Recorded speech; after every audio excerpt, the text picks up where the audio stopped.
Jail থেকে যাবজ্জীবন সাজা প্রাপ্ত আসামি পালিয়ে যাওয়ার ঘটনায় গ্রেপ্তার দুই কারারক্ষী। ত্রিপুরার সিপাহীজলা জেলা বিশালগড় স্থিত কেন্দ্রীয় সংশোধনাগার থেকে যাবজ্জীবন সাজাপ্রাপ্ত আসামি স্বর্ণকুমার ত্রিপুরা পালিয়ে যাওয়ার ঘটনাকে কেন্দ্র করে চাঞ্চল্যকর পরিস্থিতি সৃষ্টি হয়েছে বিশালগড় সহ গোটা ত্রিপুরায়। এই ঘটনায় জেল সুপার তথা বিশালগড় মহকুমা শাসক রাকেশ চক্রবর্তী বিশালগড় থানায় লিখিত আকারে কয়েকজন কারারক্ষীর বিরুদ্ধে ষড়যন্ত্রের মামলা দায়ের করেন। সেই মামলার তদন্তে নেমে বুধবার দুপুরে বিশালগড় থানার পুলিশ বিশালগড় কেন্দ্রীয় সংশোধনাগারের কারারক্ষী মোহাম্মদ মফিজ মিয়া ও সেন্ট্রি তপন রূপিনীকে গ্রেপ্তার করে। জানা গিয়েছে ধৃতদের বৃহস্পতিবার পুলিশ রিমান্ড চেয়ে বিশালগড় মহকুমা আদালতে প্রেরণ করা হবে। আমাদের এখানে গতকালকে একটা কেস ফেয়ার রেজিস্ট্রেশন হয়েছে।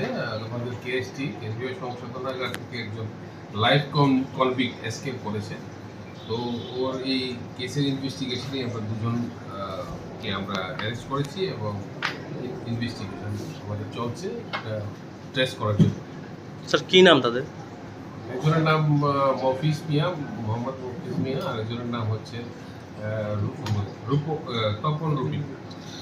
কি করতো তার?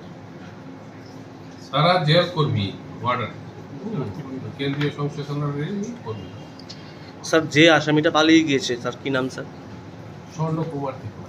স্যার তাকে খোঁজার জন্য কি কোনোখানে তল্লাশি চালানো হয়েছে? সমগ্র প্রসিডিউর করা হচ্ছে, তাকে তল্লাশি করার জন্য যা যা করণীয় সব কিছুই করা হচ্ছে।